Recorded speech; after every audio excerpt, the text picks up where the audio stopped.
अस्सलामुअलैकुम, मैं हूं Mohammad Waqas and welcome to our YouTube channel Mohammad Waqas academy. आज हम 10th class physics practical centre का जो गेस्ट पेपर है 2022 का, उसमें जो न्यूमेरिकल हैं उनका सॉल्यूशन करेंगे। तो चलिए उनका आप सॉल्यूशन करते हैं। मैंने सारे क्वेश्चन न्यूमेरिकल जो हैं वो सारे मैंने लिख लिए हैं। अब उनका डेटा बनाएंगे और उनका सॉल्यूशन करते जाएंगे। चलो भाई, पहला न्यूमेरिकल ये है, एन ऑब्जेक्ट ऑफ मास। ये 100 kg लिखा हुआ है, थोड़ा ओवर राइटिंग हो गई है। 100 kg क्या है? ये मास है, m है 100 किलो। आगे क्या, is raise 2 metre above. Above का क्या मतलब होता है? हाइट ही होती है, तो 2 मीटर हो गई। सही है। और क्या, the ground using an inclined plane length 10 metre. ये क्या है? ये लेंथ है, तो एल इसको बोल देते हैं 10 मीटर हो गया। Calculate the effort. एफर्ट क्या होती है? एफर्ट को हम पी से शो करते हैं। एफर्ट को कैलकुलेट करना है। पैरेलल द इंक्लाइंड प्लेन, ठीक है। ये जी की वैल्यू दे रहा है, पहले उसने खुद दिए 9.8 यूज़ करनी है मीटर पर सेकेंड स्क्वायर। चलो भाई, इतना सा हमें उसने डेटा दे दिया है। इसके बाद हमारा खुद का काम है, सॉल्यूशन करेंगे। देखो, इस केस में हमारे पास फॉर्मूला होता है इसका एफर्ट को कैलकुलेट करने का, W/P is equal to L/H। ये हमारे पास फॉर्मूला है। देखो, हमारे पास W नहीं है, W निकालने के लिए एक फॉर्मूला है, वो मैं आपको बता दूंगा। फिलहाल हमें P अलग कर लें, ठीक है। P को अलग कैसे करेंगे? P यहाँ नीचे है ना, किसी भी चीज़ को अलग करना हो तो उसके लिए तरीका है। तरीका ये है, उसको ऊपर रखना चाहिए, अपॉन में नहीं होना चाहिए, डिनोमिनेटर में नहीं होना चाहिए, न्यूमिनेटर में होना चाहिए। उसे हम ऊपर रखेंगे और पॉजिटिव रखेंगे। तो ये नीचे है, नीचे को ऊपर लाने के लिए हम इन सब को घुमा दें। सही है, इन सब को घुमा दें, कुछ यूँ हो जाएगा, P/W is equal to H/L। हम घुमा सकते हैं अपनी तरफ से, अगर एक साइड को घुमाएंगे तो दूसरी साइड को भी घुमाना लाजमी हो जाएगा। अब देखो, P को अलग करना है, ये W यहाँ डिवाइड और उधर जाके मल्टीप्लाई हो जाएगा, WH/L। सही है, इसमें कोई मसला तो नहीं है। अब देखो, आगे वैल्यू पुट करो और आंसर लेके आ जाओ। W की वैल्यू कितनी है? अच्छा, W नहीं है। W किसके बराबर होता है? W बराबर होता है mg के, mg। ये लो, इसीलिए तो उसने मास भी दिया था और ग्रेविटी भी दी है। ये जो है ये वही है अपना, क्या बोलते हैं, W ही है। यहाँ पर हम उसको लिख के दे देंगे, W is equal to mg। ये फॉर्मूला है, तो W की जगह हम mg पुट करेंगे। सही है, mg H/L। ठीक है, ये किसके बराबर है? ये P के बराबर है। अब यहाँ देखो, यहाँ से मैं आगे सोल्यूशन करूँगा। m कितना है? ये देखो ना, ये mgh की वैल्यू पुट करनी है ना। m कितना है? मास है मेरे पास 100 किलो। mg कितना है? 9.8। h कितना है? 2 मीटर। नीचे क्या है? नीचे l कितना है? 10। करो सॉल्व और आंसर आ जाएगा। मैं सॉल्व करके आंसर लिखता हूँ। इसको सॉल्व करने के बाद ये हमारे पास आंसर आ गया 196 न्यूटन, और ये हमारा आंसर है। इसको बॉक्स बना के लिख देना, ठीक है। अगले न्यूमेरिकल करते हैं। मैंने सारे न्यूमेरिकल लिखे हुए हैं, टेंशन नहीं लेनी आपने। The length of the handle of a screw jack. इसका डेटा बनाते हैं। ये क्या बोल रहा है? लेंथ है। लेंथ क्या है? ये 40 सेंटीमीटर हमारे पास आर होता है, ठीक है। स्क्रू जैक के केस में 40 सेंटीमीटर वो होता है हमारे पास R is equal to 40 centimetre, ठीक है। इसके बाद क्या है? पिच। और पिच हमारे पास होती है, हाइट होती है। अच्छा, पिच क्या होती है? मैं पिच के बारे में आपको बता देता हूँ। पिच होती है, जो आपने स्क्रू तो देखा ही होगा, मेरे पास कुछ ऐसी चीज़ पड़ी हुई नहीं है। अच्छा, स्क्रू आपने कुछ देखा होगा, स्क्रू यूँ होता है, ये यूँ करके यूँ होते हैं स्क्रू, ऐसा ही कुछ स्क्रू होता है ना। मतलब यहाँ पर उसके नोक बनी हुई होती है। एक चूड़ी, जिसे हम चूड़ियाँ भी कहते हैं ना, एक चूड़ी से दूसरी चूड़ी के दरमियान का जो फासला है ना, वो कहलाता है पिच। और वो हम हाइट होती है, मतलब वो ऊंचाई होती है ना। एक चूड़ी से दूसरी चूड़ी के दरमियान का फासला कुछ ऊंचाई की तरह की होती है, वो हम उसे h हाइट कहते हैं। कितना है? 4 मिलीमीटर। ये मीटर से भी बहुत छोटा है, मीटर का 1000वां हिस्सा है, बहुत छोटा जो होता है ना, इसलिए तो ये हाइट दी गई है। अब क्या है, हमें क्या फाइंड करना है? मैकेनिकल एडवांटेज, मैकेनिकल एडवांटेज का हम शॉर्ट फॉर्म में लिख देते हैं M का मतलब मैकेनिकल, A का मतलब एडवांटेज। अब देखो, इसका क्या फॉर्मूला है? इसके लिए हमारे पास एक सिंपल सा फॉर्मूला है, MA बराबर है 2πr/h। सही है, लेकिन उससे पहले हमने एक काम करना है। डेटा बनाने के बाद ये काम होता है कि डेटा में हमें जो जो चीज़ें गिवन हैं वो उनका जो यूनिट है वो स्टैंडर्ड यूनिट है भी या नहीं। अगर स्टैंडर्ड यूनिट नहीं है तो उसको यूनिट में लाओ। जैसे कि इन सब का यूनिट होता है मीटर, ये सेंटीमीटर और मिलीमीटर में है, तो उनको कन्वर्ट करेंगे। 40 को सेंटीमीटर में है ना, मीटर में लाने के लिए 100 से डिवाइड करेंगे तो आंसर आ जाएगा 0.4 मीटर। इसको मिलीमीटर है। अब इसका सोल्यूशन कुछ यहाँ कर देता हूँ। 4 को मिलिए 1000 से डिवाइड करेंगे 0.00, एक और ज़ीरो भी आएगा, देख लेते हैं यार। 4 को 1000 से डिवाइड, 4 डिवाइडेड बाय 1000, 0.004 सही है मीटर, सही है। अब देखो वैल्यू पुट करेंगे, आंसर आ जाएगा 2। पाई की वैल्यू होती है 3.142, ये होती है पाई की वैल्यू, सही है। पाई आर हमारे पास कितना है, रेडियस है 0.4, एच कितना है, एच ये है 0.004, ठीक है। इसके बाद हमारे पास सीधा मैकेनिकल एडवांटेज आ जाएगा इसको सॉल्व करने पर। अब मैं इसको सॉल्व करके लिख दूंगा आंसर, उसको सॉल्व करके मैंने आंसर लिख दिया है। अब बढ़ते हैं अगले न्यूमेरिकल की जानिब। देखो ये इसका आंसर है, ठीक है। मैकेनिकल एडवांटेज का कोई यूनिट नहीं होता, सही है। Calculate the length of second pendulum, second pendulum की लेंथ फाइंड करनी है। देखो कुछ भी उसने नहीं दिया, बस ऐसा ही बोल दिया कि calculate the length of second pendulum. Data भी हम बनाएंगे, रिक्वायर्ड गिवन हर चीज़ हमें ही करना है। लेंथ ऑफ सेकंड पेंडुलम करना है हमें, एल को फाइंड करना है, ठीक है। इसके बाद इस फॉर्मूले में और इस सॉल्यूशन में हमें ग्रेविटी की ज़रूरत पड़ती है, वो ग्रेविटी देता है। यहाँ पर मेरे पास मैंने ग्रेविटी शायद लिखी नहीं है या फिर मेरे से मिस हो गई है, लेकिन ग्रेविटी शायद थी उसमें, अगर नहीं भी थी तो ग्रेविटी हो गया है। सेकंड पेंडुलम के फॉर्मूले में ग्रेविटी होती है और ग्रेविटी 9.8 होती है, इतना तो आपको पता ही है, सही है। और इसमें जो टाइम होता है ना वो होता है 2 सेकेंड, ये नहीं देगा, वो कभी नहीं देगा, टाइम हमें खुद बताना पड़ेगा। टाइम 2 सेकेंड होता है। और अगर length of a second pendulum है, फर्स्ट पेंडुलम का होता है तो उसमें टाइम 1 सेकेंड होता है, बस इनका यही फ़र्क है, बस इतना सा है इनके। इसके लिए मैं सॉल्यूशन बना वो फॉर्मूला इसका लिखते हैं। इसका हमें लेंथ फाइंड करना, T is equal to 2 pi under root L upon G, सही है। ये इसका फॉर्मूला है। टी की जगह मैंने 2 पुट करूँगा। एक मिनट, हम पहले ये कर लेते हैं, इस रूट को हटा लेते हैं, क्योंकि रूट बड़ा काम ख़राब कर देता है। रूट के अंदर जो होता है वो सोल्यूशन नहीं हो पाता, रूट को जहाँ भी नज़र आए रूट को हटाना पड़ता है। रूट को कैसे हटाएंगे, स्क्वायरिंग ऑन बोथ साइड करके। स्क्वायर रूट को कैंसिल कर देना, यहाँ भी स्क्वायर करेंगे, यहाँ भी स्क्वायर करेंगे। यहाँ स्क्वायर करेंगे तो टी स्क्वायर हो जाएगा, और यहाँ स्क्वायर करेंगे तो 4 pi square multiply by L upon G. क्या हुआ है, स्क्वायर इस पे भी आ गया है और इस पे स्क्वायर आ गया तो रूट हट गया, सही है, समझ आ गया। अब देखो, अब टी स्क्वायर मतलब 2 का स्क्वायर, यहाँ पर मल्टीप्लाई हो रहा है, मैं इधर भेज रहा हूँ इसको। 4 पाई स्क्वायर बराबर है एल अपॉन जी। समझ आया क्या किया मैंने। देखो यार, टी की जगह मैंने 2 पुट किया है, क्योंकि टाइम 2 सेकेंड है ना, तो टी की जगह मैंने 2 पुट कर दिया, और ये रहा स्क्वायर और इसका स्क्वायर का स्क्वायर आ गया। ये 4 पाई स्क्वायर इसके साथ मल्टीप्लाई हो रहा था, मैं यहाँ पर लेके आ गया हूँ, यहाँ पर डिवाइड कर दिया। अब देखो आगे देखो, 2 का स्क्वायर कितना होता है, 4, ठीक है। 4 upon 4 pi square is equal to L upon G. L तो हमें फाइंड करना है, जी कितना है, जी 9.8 है। यहाँ तक समझ आ गई बात। मैंने जी की भी वैल्यू पुट कर दी। ये देखो, ये भी 4 है, ये भी 4 है, कैंसिल। अब यहाँ पर क्या बचा, यहाँ 9.8 यहाँ डिवाइड हो रहा है, उधर जाके मैं मल्टीप्लाई करा दूँ। उधर कौन है, इधर 1 है, 1 के टेबल से गया ना, 1 से 9.8 मल्टीप्लाई हो जाएगा upon pi square. Pi square कितना होता है, पाई स्क्वायर होता है 3.142 मल्टीप्लाई बाय 3.142, 3.142 वैल्यू होता है ना। क्या आंसर आ गया, 9.872। नीचे पाई स्क्वायर है तो मतलब 9.872 इज इक्वल टू एल। इसको कर दो भाई कैलकुलेट, 9.872 डिवाइडेड बाय 9.8, आंसर आ गया 1.007। वो कुल मिला के 1.007 मीटर, और इतना ही आता है। ये दिमाग में मैंने रट्टा मार लो, लेंथ का आंसर इतना ही आएगा, सेकंड पेंडुलम की लेंथ अगर बोले जाए तो, सही है। स्क्रीनशॉट ले लो, उसका भी ले लो, इसका भी ले लो, अगले न्यूमेरिकल की जानिब बढ़ते हैं। ये देखो आसान है, बहुत ही आसान है ये तो। Wavelength, the wavelength of a wave is 0.1। Wavelength को हम लेमडा से शो करते हैं, 0.1 नैनोमीटर।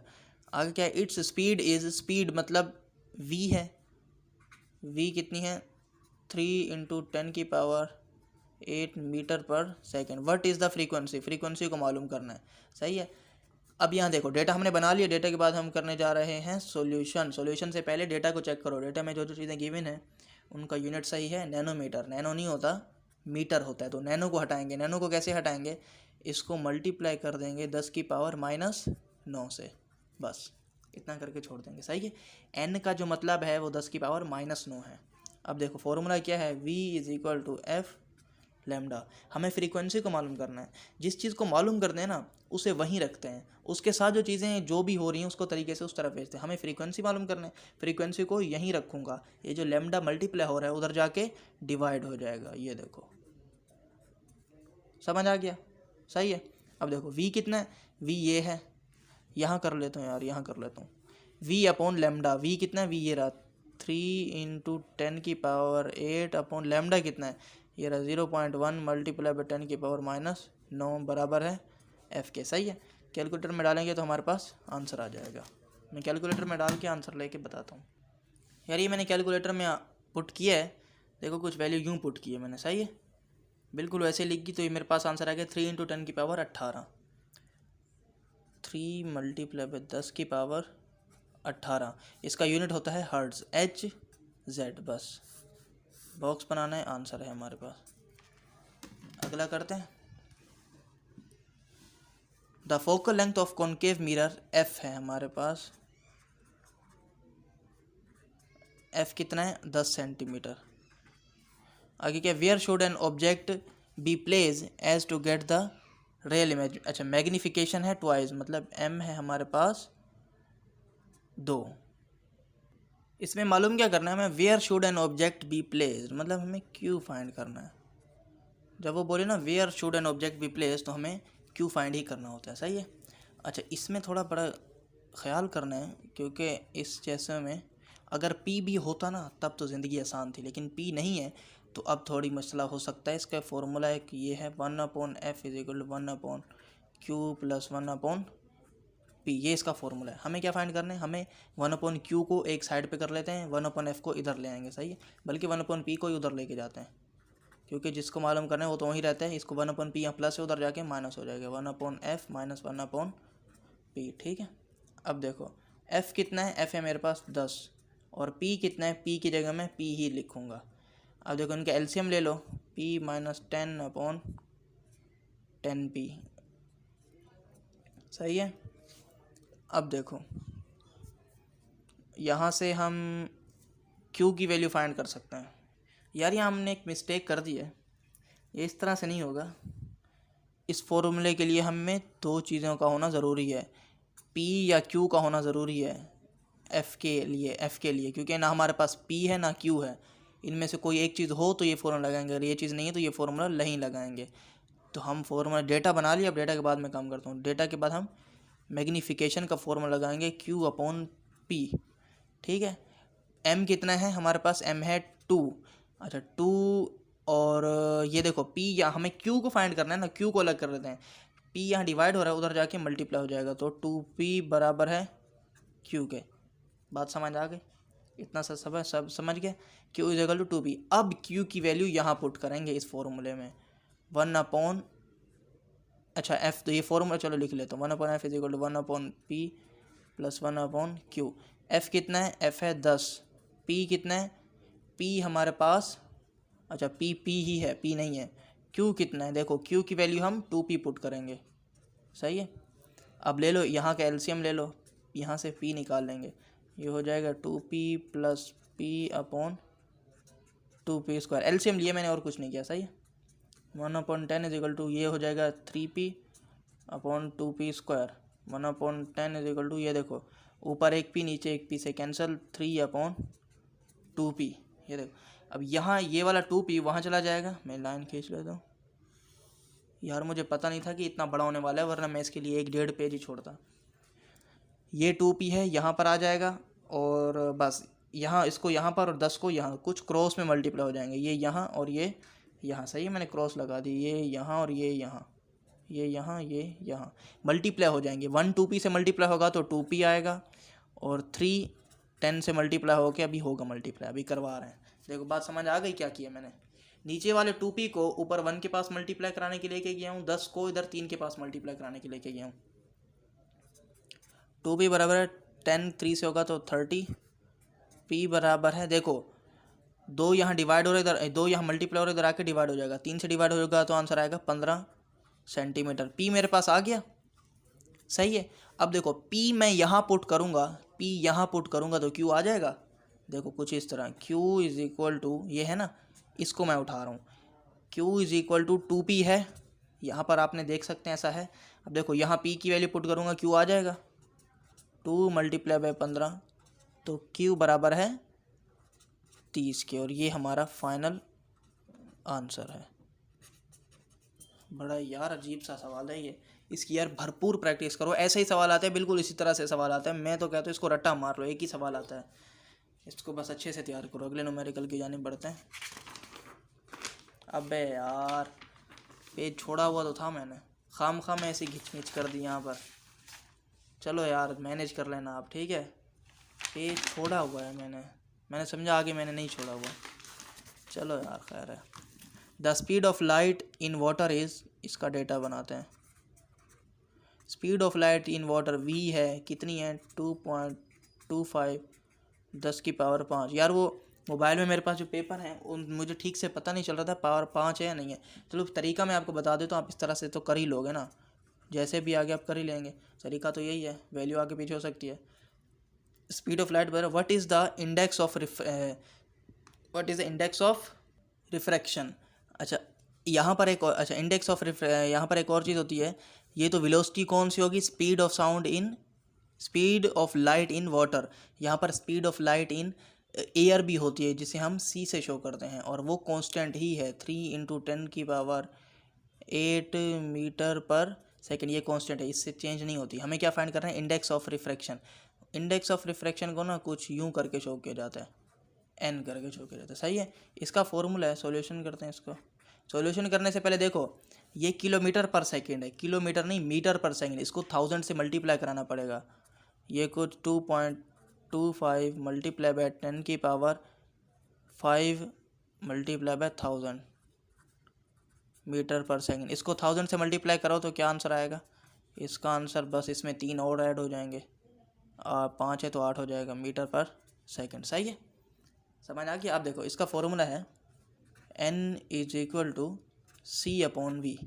c कितना है मेरे पास, c ये है 3 × 10 की पावर 8, v कितना है 2.25 × 10 की पावर 8। ऊपर भी 10 की पावर 8, नीचे भी 10 की पावर 8, कैंसिल हो गया। 3 डिवाइडेड बाय, बस 3 बचा और 2.5 बचा, और दोनों को डिवाइड कर दो। 3 डिवाइडेड बाय 2.5, 1.2 आंसर आ गया। देखो 1.2 ये आंसर है, सही। अगले न्यूमेरिकल की जानिब बढ़ते हैं, इसको कर लें आप। यार ये सारे प्रैक्टिकल सेंटर में ही आए हैं, मैं अपनी तरफ से कुछ नहीं कर रहा। Calculate the amount of current, इसका डेटा बनाओ। ये आसान है। अमाउंट ऑफ करंट को हम I से शो करते हैं, I को कैलकुलेट करना है। Through an electric heater take 1800 coulomb, ये है Q 1800 C of charge to heat a room in 3 minute, ये है टाइम 3 मिनट। 3 मिनट में कितने सेकंड होते हैं, 3 को 60 से मल्टीप्लाई करा दो तो आएगा 180। हाँ 180 आएगा, सही है। बहुत ही आसान है यार। इसका फॉर्मूला है Q is equal to I T. हमें I फाइंड करना है, ये I फाइंड करना है ना, इसके साथ जो T है, T Q के नीचे चला जाएगा, क्योंकि यहाँ मल्टीप्लाई हो रहा है उधर जाके डिवाइड हो जाएगा। I is equal to Q/T। Q/T है, Q है 1800, T है 180, डिवाइड करो आंसर आ जाएगा। मेरे ख्याल से 10 आंसर आएगा। 1800 डिवाइडेड बाय 180, 10 ही आ रहा है। 10 क्या, 10 एम्पेयर, इसका यूनिट होता है AMP, लिख दोगे चलेगा, सही है। ये इसका आंसर है। आसान है ना, कोई इसमें मुश्किल नहीं है यार। अगर कोई समझ बात नहीं आ रही तो कमेंट करो, मैं इसका जवाब दे दूंगा, टेंशन नहीं लो। यार ये देखो मैं इसको समझा देता हूँ हमने। If an object is placed at a distance of 20 centimetre, यार करा ही देता हूँ, क्या समझाऊँगा, ये आसान जगह छोड़ी हुई नहीं। डेटा है object is placed at a distance of 20 centimetre from a concave. अच्छा फोकल लेंथ F जो है वो है 15 centimetre. Place at a distance of 15 centimetre from a concave mirror. एक मिनट, यहाँ भी ये जो है ना, ये है P 20 सेंटीमीटर। क्या फाइंड करना है? Find the position and the nature. Position find करनी है, पोजीशन होती है क्यू, क्यू को फाइंड करना है। इसका सॉल्यूशन करो, इसका वही फॉर्मूला है 3 बड़ा वाला, 1/f is equal to 1/p plus 1/q। क्या फाइंड करना है हमें? क्यू फाइंड करना है। क्यू फाइंड करना है तो 1/p को उस तरफ लेके जाना पड़ेगा। 1/q is equal to 1/f minus 1/p। f कितना है? f है 15, ये देखो ना f 15 है। अब p में पुट करूँगा माइनस 1/20। 1/q बराबर है, इनका एलसीएम ले लो, 1/15 माइनस 1/20, या डायरेक्ट कर लो 1/15 माइनस 1/20। आंसर आ गया 1/60। 1/60 हमें क्यू निकालना है, अपॉन में नहीं निकालना, हमें सिर्फ क्यू निकालना है। तो इनको दोनों को घुमा देंगे, जैसे पिछले न्यूमेरिकल में हमने इनको घुमा दिया। Q is equal to 60 centimetre. सही है। अब नेचर ढूंढनी है, नेचर ऑफ द इमेज। अगर प्लस आया है तो इसका होगा, ये होगा रियल, और अगर नेगेटिव आती है ये होती है वर्चुअल। ये बुक में भी है हमारे चैप्टर, उसमें रिफ्रैक्टिव है, उसके अगला वाला जो चैप्टर उसमें है, वहाँ से आप देख सकते हैं। वैसे यहाँ तक तो ये हो गया, ठीक है, इतना कर देंगे ये हो जाएगा। इसको देखते हैं। 2 resistor 2 ohm and 4 ohm are connected in parallel across an EMF source of, पहले डेटा तो बना लूँ यार। ये R1 है, रेजिस्टर को R से शो करते हैं। R1 2 ohm है, R2 कितना है? 4 ohm है। 6 वोल्ट की बैटरी है, V है 6 वोल्ट। क्या फाइंड करना है? करंट इन ईच रेजिस्टर, मतलब I1 और I2 फाइंड करना है भाई। ये कुछ हिसाब किताब है। ऐसे सवालों को करने के लिए जिसमें हर रेजिस्टर में करंट फाइंड करना हो और हमें रेजिस्टर ज़्यादा हो, तो एक फॉर्मूला होता है। देखो ये पैरेलल में है ना, पैरेलल में अलग फॉर्मूला है, सीरीज़ में अलग फॉर्मूला है। हमें पैरेलल के लिए फॉर्मूले को मैं कर रहा हूँ यहाँ पर। देखो पैरेलल के लिए होता है, इसमें अपॉन में होता है, ठीक है, 1/, इक्विवेलेंट निकालते हैं, R इक्विवेलेंट। सही है। जो टोटल रेजिस्टेंस भी कहलाती है और इक्विवेलेंट रेजिस्टेंस भी कहलाती है। ये बराबर होता है, सबको जितने भी रेजिस्टर हैं सबको प्लस कर दो, 1/R1 प्लस 1/R2। ठीक है। 1/R1 कितना है? 2 प्लस 4, और मेरे पास ये R इक्विवेलेंट आ जाएगा कितना है? 1/2 प्लस 1/4 कर दो, 1/2 प्लस 1/4, 3/4। 3/4 हमें R इक्विवेलेंट चाहिए, 1/R इक्विवेलेंट नहीं, तो इसलिए हम इसको घुमा देंगे। R इक्विवेलेंट बराबर है 3/4, तो ये हो जाएगा 4/3। ठीक है। और जो 4/3 बराबर होता है 1.33 ओह। सही है, बात समझ आ रही है? बहुत ही आसान है यार। हमारे पास रेजिस्टेंस आ गई, वोल्ट भी है। अच्छा ये पैरेलल है ना, पैरेलल में करंट अलग अलग होता है। सही है। इसमें एक में अलग होगा, दूसरे में अलग होगा। तो यहाँ से पहले हम टोटल करंट निकाल लेते हैं। अबे यार करंट निकालने की क्या ज़रूरत है यार? I1 और I2 है, V पैरेलल में, वोल्ट सेम होता है, करंट अलग अलग होता है, तो अलग अलग करंट हम यूज़ कर सकते हैं यार। ये खाम है, पता नहीं क्या हो रहा है। हटाओ यार इस सॉल्यूशन को, ये सॉल्यूशन नहीं है, बस छोड़, भूल जाओ इसे। I निकालना है, सीधा सीधा फॉर्मूला लगा, V is equal to I1 और R1। I1 को अलग करना है तो R1 को V के नीचे भेज दो, ये लो। V कितना है? V 6 ही रहेगा, R है 2, R1 2 है, तो I मेरे पास आ गया 3 एम्पियर। इतना आसान सा फॉर्मूला को पता नहीं मैं क्या क्या बनाई जा रहा हूँ। I बराबर है V/R2। V 6 ही रहेगा लेकिन रजिस्टर चेंज होता रहेगा, और यहाँ से मेरे पास हो जाएगा, कितना हो जाएगा यार? 6/4 1.5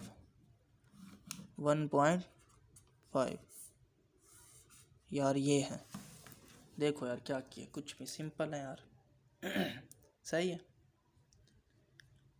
ये फॉर्मूला लगाना, ये डेटा बनाना है आपने, ये कुछ नहीं करना है, ये फालतू है, इसको हटाओ।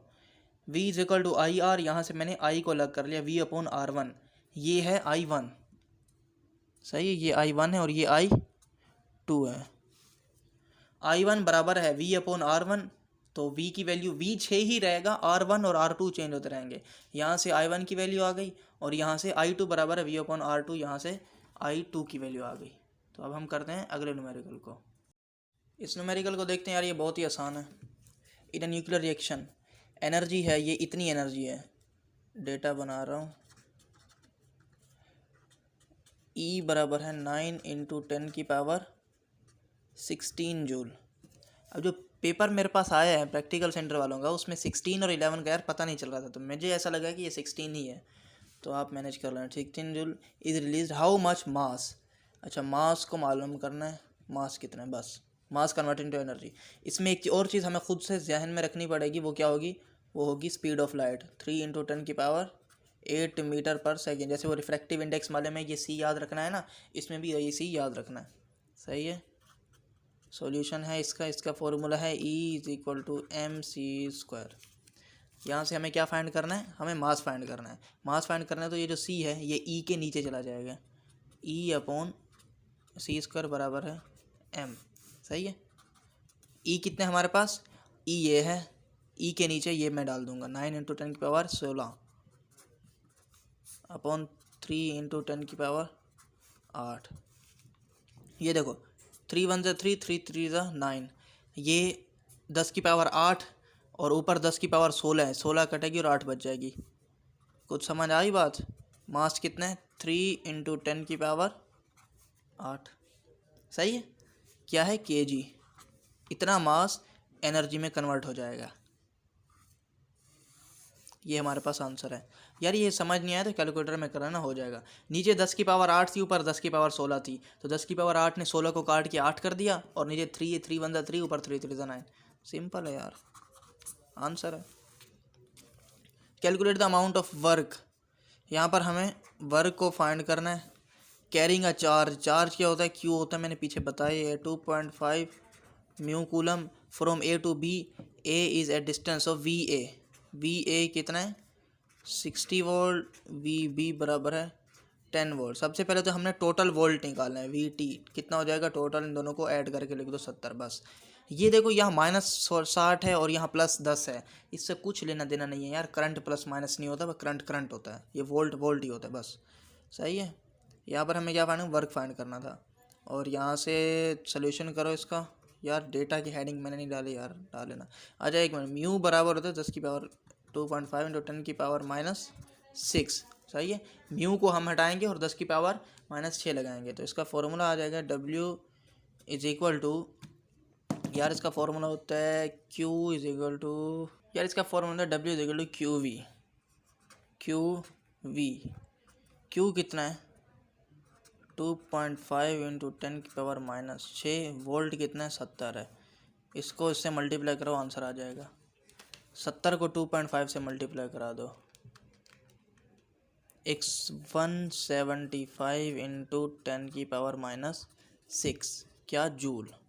ये आंसर, डब्बे बनाओ और ये आंसर है। सही है। वर्क का यूनिट जूल होता है, मैं पहले शायद बता चुका हूँ आपको। अगला देखते हैं।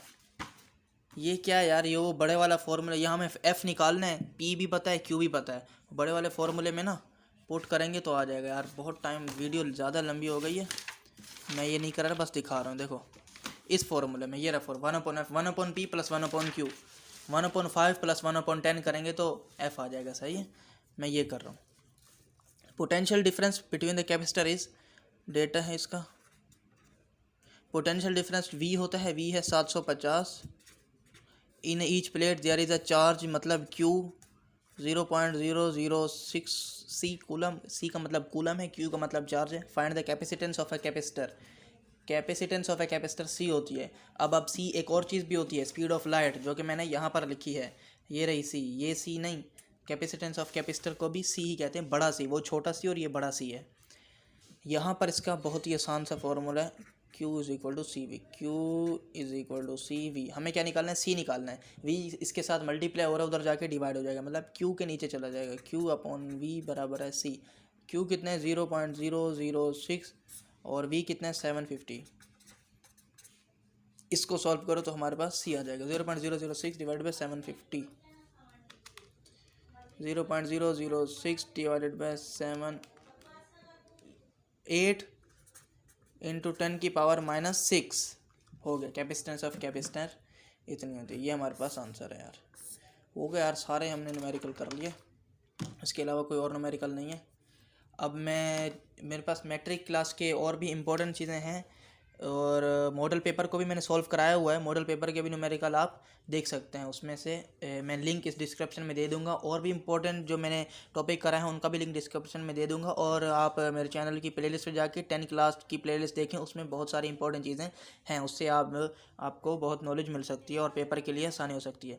अब हम मिलेंगे नेक्स्ट वीडियो में, तब तक के लिए अपना ख्याल रखिएगा। अल्लाह हाफिज़। और अगर कोई आपके जहन में सवाल है कोई टॉपिक के बारे में तो कमेंट करें, मैं उसके लिए भी एक वीडियो बना लूँगा इंशाल्लाह।